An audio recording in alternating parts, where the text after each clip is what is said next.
Princess Precious and the Peasant Girl, illustrated by Kathy Shuttleworth.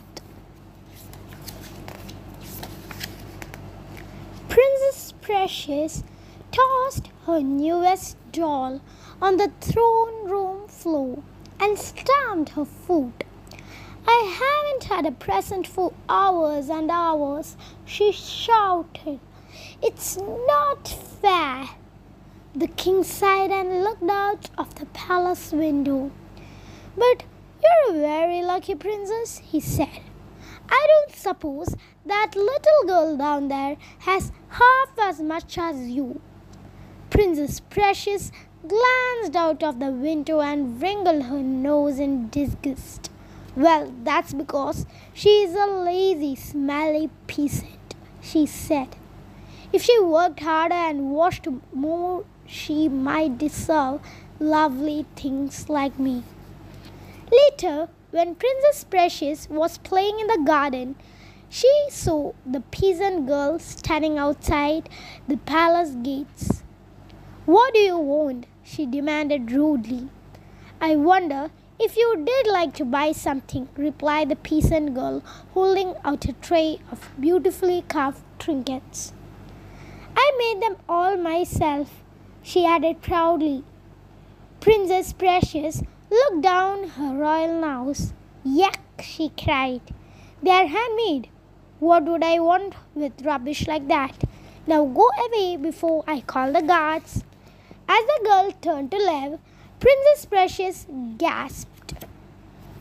The girl was wearing a beautiful patchwork cloak.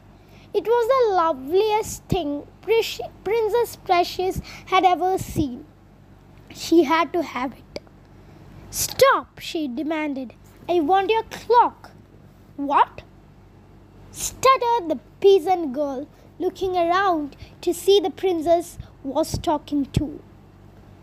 "Give me your cloak at once," shouted the princess, tugging at the material.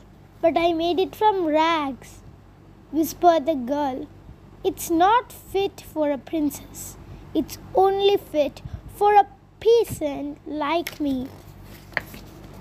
"I don't care," said Princess Precious, stamping her foot crossly.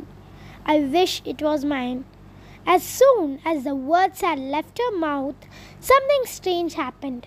There was a loud bang and a puff, and she found herself outside the palace gates. Princess Precious smiled to herself. She was wearing a cloak. Then she stopped smiling. She was also wearing a dirty rag dress, a dress just like the one the peasant had on. "What on earth?" cried Princess Precious, rattling at the bars of the palace gates. Guards, let me in at once." "What do you want?" demanded a guard crossly. "Let me in. I am Princess Precious." "And I'm the king of China," laughed the guard. "Now get lost before I get cross." Princess Precious couldn't believe what was happening. No one had ever spoken to her like that before, and she had never been outside the palace gates on her own. She sat down and started to weep. There," said the kind voice. It was the peasant girl. Princess Precious hid her head in her hands. "I suppose you have come to gloat," she sniffed. "Gloat and get your cloak back." "Not at all," replied the girl. "I thought you might like to come home with me. My name's Eve, by the way." Princess Precious followed Eve to a small rickety hut in the forest. It was so small that Princess Precious was surprised to discover that Evie lived there with her mum, dad, 5 brothers and sisters. It was a very cramped, but they were happy to make room for one more. Princess Precious was even more surprised to discover that they weren't smelly or at all lazy. Even the youngest child collected wood from the forest floor, and the others had got to look after trinkets to make and wares to sell. Princess Precious settled into her new home. At first, she found it all rather rowdy and crowded, but she soon got used to it, and before long, she began to enjoy herself. She even started joining in with the chores, something she did never ever dreamed of doing before. Her favorite jobs were herding and milking the goats. After a while, she didn't even think they were smelly. One evening, Princess Precious sat down to supper with Eve and her family. She looked all around the table. Everyone had been working hard all the day long and were now tucking eagerly into small bowls of watery turnip soup. "I can't believe I was once so mean about you," she told them. "I wish I did be kinder." As soon as the words had left her mouth, something strange happened. There was a loud bang and a puff, and Princess Precious found herself back inside her palace. The king was delighted to have his daughter back once more. He was even more delighted when he discovered that she was no longer spoiled or bad-tempered. He was so pleased that he showered Eve and her family with gold and jewels. Eve's mom and dad were now so rich, but they didn't need to work. But they did.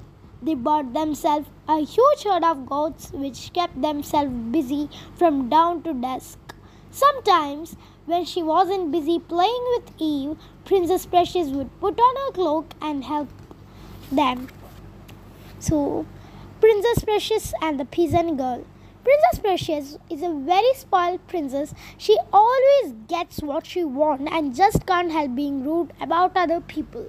Discover what happens when she finds herself out of the palace gates and thrown into the world of Peasants, a modern fable which will charm with its beautiful illustrations and will inspire with its gentle moral tale.